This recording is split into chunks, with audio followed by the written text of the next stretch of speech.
Bonjour à tous, c'est Kelly et bienvenue dans cette nouvelle vidéo. Aujourd'hui, je vous retrouve pour vous parler de mes favoris, découvertes et déceptions du moment en termes de produits de soins, de produits de beauté, de maquillage bio et naturel. Bien évidemment, comme toujours, vous le savez pour les personnes qui me suivent depuis un petit moment. Sinon, j'en informe les nouveaux arrivants. Histoire de finir avec une note positive, on va commencer tout de suite avec mes déceptions de ces derniers temps. Ayant terminé mes savons visage habituels durant cette grossesse, donc sans huiles essentielles, adaptées aux peaux sèches, très sensibles et très réactives, je n'ai pas eu le temps de recommander mes petits chouchous en la matière dont je vous ai parlé dans ma dernière vidéo, parce que les délais de livraison sont un peu longs en ce moment. J'ai pas eu le courage aussi d'aller chez Biocop ou La Vie Claire, donc je me suis tournée vers le seul savon bio qu'il y avait dans mon Super U, je crois. Il s'agit du savon de la marque Sobio Éthique au lait d'ânesse, qui est censé être un savon crème adapté à tout type de peau et dont la formule est dite respectueuse. C'est un savon qui nettoie bien, qui effectivement mousse plutôt bien et se transforme un petit peu en crème. L'odeur est agréable, mais alors sur ma peau, dès la première utilisation, une catastrophe. Il m'a brûlé la peau en fait et j'ai commencé à attraper plein de plaques rouges, sachant que vraiment j'ai une peau très sensible, très sèche et extrêmement réactive actuellement. Là pour le coup elle ne l'a clairement pas supporté. Je l'ai quand même utilisé sur plusieurs jours pour voir si ça venait vraiment de lui, mais oui, c'est à chaque fois après le nettoyage de mon visage, donc gros flop, gros flop pour ce savon. Si vous avez la peau sèche, sensible et réactive et que vous recherchez un savon pour le visage, ne vous tournez absolument pas sur celui-ci. Je vous conseille ceux dont je vous ai parlé dans ma dernière vidéo. Deuxième petite déception, toujours un produit pour le visage que j'avais reçu de la part de la marque Mademoiselle Bio. Il s'agit de la lotion tonique éclat et soin qui est censée apaiser et purifier à base d'eau de riz et d'eau florale de géranium. Habituellement, je n'aime pas trop utiliser ce type de produit. Je suis très minimaliste quant aux soins de ma peau ou ma routine de toute manière en général, mais c'est vrai que ayant la peau, toujours je me répète, très sensible et réactive et sèche ces derniers mois, le matin je préfère ne pas trop utiliser d'eau calcaire et utiliser soit une lotion florale ou typiquement j'avais envie de tester celle-ci qui me paraissait bien. Elle est adaptée aux peaux sensibles, ça c'est clair. Ma peau n'a pas eu de réaction au niveau de sa sensibilité avec ce produit, c'est un produit qui reste assez doux. Par contre ça me laissait la sensation de résidus de produits sur la peau. J'avais l'impression d'avoir encore j'avais l'impression que ça me laissait comme un film de produits sur la peau et le retour du front ultra gras et brillant à chaque fois que j'utilisais ce produit-ci, donc qui est censé quand même purifier. Alors le côté apaisement, je suis d'accord, mais le côté purifiant, en tout cas au niveau de ma zone T, ça n'a pas marché, ça n'a pas fonctionné. Et du coup, en l'utilisant, j'avais l'impression que mon visage était sale, quoi. Je suis déçue par ce produit, c'est dommage parce qu'il promettait plein de belles choses. Dernière déception et pas des moindres, en fait, c'est c'est pas vraiment une déception à 100%. Je vous ai déjà parlé à plusieurs reprises de la marque de maquillage Zao qui propose donc des packaging en bambou que vous pouvez recharger. Et moi, je trouve ce concept plutôt pas mal en termes d'écologie, zéro déchet et même économiquement parlant. Avec cette marque-ci, j'ai un produit chouchou, c'est l'eyeliner. Je vous en ai déjà parlé également. Je l'aime beaucoup parce que son pinceau est très fin, il est facile d'application, même pour les nuls. Moi, je suis très nulle en posage d'eyeliner, je suis pas du tout précise. Je trouve que la pigmentation est au rendez-vous, la tenue aussi. Ayant terminé mon eyeliner chouchou, je me le suis donc recommandé, mais juste la recharge puisque j'avais déjà donc le packaging de base en bambou. Donc je me suis commandé la petite recharge comme ceci, en brun, parce que moi j'aime bien les eyeliners couleur brun, bref, on s'en fiche, c'est une question de goût. J'avais hâte de tester enfin ce système de recharge parce que je ne l'avais jamais fait jusqu'à présent. Et c'est là qu'est intervenue ma grosse déception. En fait, j'ai galéré à enlever l'ancienne recharge sur le packaging de base puisqu'il était, je vais faire des close-up, je ne sais pas si vous allez voir, mais il était collé à l'intérieur. Il était collé à l'intérieur du bambou, donc je n'ai jamais réussi à l'enlever. J'ai dû demander à Josh qui allait avec une pince, donc vraiment la grosse galère. Après de longues minutes et après avoir failli casser le packaging, soit dit en passant, il a réussi. Et là, stupeur, je pense que vous allez le voir, ma recharge, elle nage en fait dans le packaging en bambou qui est censé donc accueillir les nouvelles recharges. Et vous voyez le côté pinceau, Hein, voilà, donc là c'est le côté pinceau. Là où on est censé mettre le capuchon, il nage aussi dedans. Il ne tient absolument pas, ça ne se clipse pas. Bah ça sert à rien quoi, clairement, j'ai été déçue, j'ai pas compris le concept. Est-ce qu'ils ont changé leur packaging entre temps? J'en sais rien.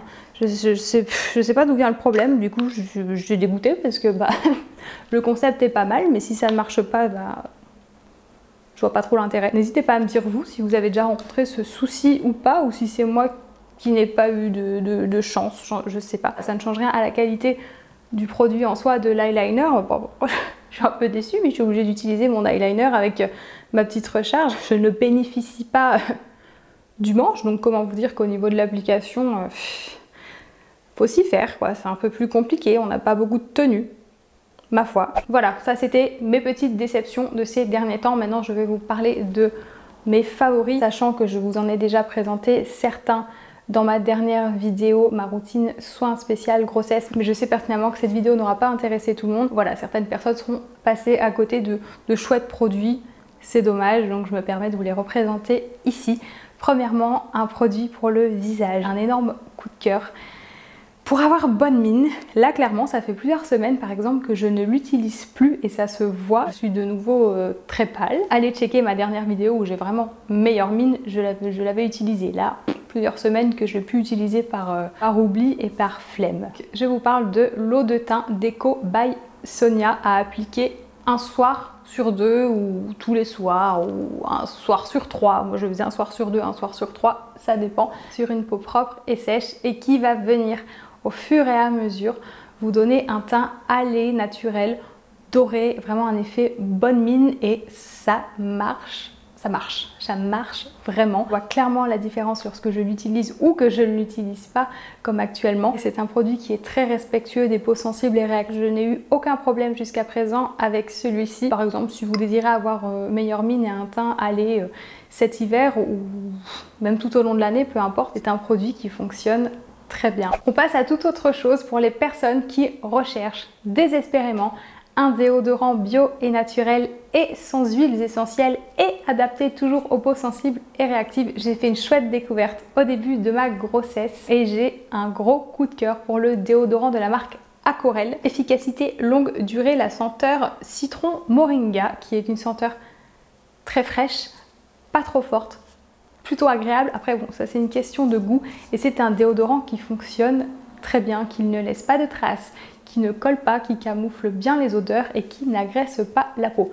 Véritable coup de cœur pour ce déodorant-ci. J'en avais testé d'autres sans huiles essentielles avant ma grossesse, je préparais un peu le terrain il n'était pas du tout autant efficace que celui-ci. J'ai un gros coup de cœur pour un gel douche. Alors ça c'est quelque chose de très rare, vraiment, hein, avoir un coup de cœur pour un gel douche, en tout cas pour ma part, c'est quelque chose d'assez rare. Il s'agit d'un gel douche sur gras apaisant qui est adapté aux peaux très sèches et sensibles, qui est également destiné pour toute la famille, hein, autant pour vous que pour vos enfants. Il s'agit du gel douche haute tolérance sur gras de la marque Eau Thermale de Jonzac. C'est vrai que là, plus les mois passent, plus ma peau du corps est de plus en plus sèche, sensible et réactive. De toute façon, ma peau en général, vraiment ce gel douche-ci la respecte très bien, il nettoie en douceur.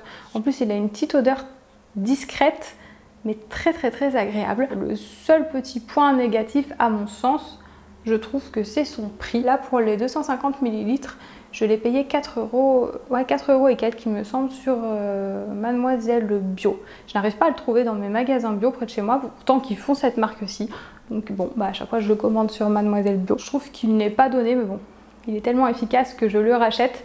Et ce que je trouve dommage aussi, c'est que jusqu'à présent aussi sur Mademoiselle Bio, je n'arrive pas à le trouver en plus gros format qu'en 250 ml. Donc bon, je pense qu'il est dispo, il me semble, en plus grand format, en format familial sur d'autres sites. Il faudrait que je me penche dessus. On va finir avec le dernier produit et qui est d'une catégorie que vous aimez particulièrement puisqu'il s'agit d'un shampoing. Vous adorez lorsque je vous parle de produits capillaires. J'ai terminé tout mon stock de shampoings actuel. C'est vrai que là, la difficulté, c'est de trouver des shampoings efficaces et sans huiles essentielles, sachant que j'ai les cheveux actuellement qui régressent assez rapidement, malheureusement. Donc ma routine est vraiment toute chamboulée et j'en avais besoin d'un rapidement. Je n'avais pas envie de recommander sur internet. Après avoir fouillé un petit moment chez Biocop pour trouver un shampoing sans huiles essentielles, j'ai pris à défaut celui-ci, le shampoing ultra doux de la marque Coslis à la Reine des Prés pour les cheveux normaux, brillance et légèreté.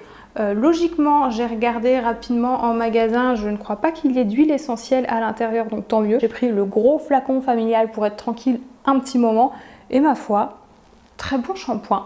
Il lave mes cheveux en douceur, je n'ai absolument pas besoin de démêlant avec, il ne régresse pas plus rapidement et bah, écoutez, voilà.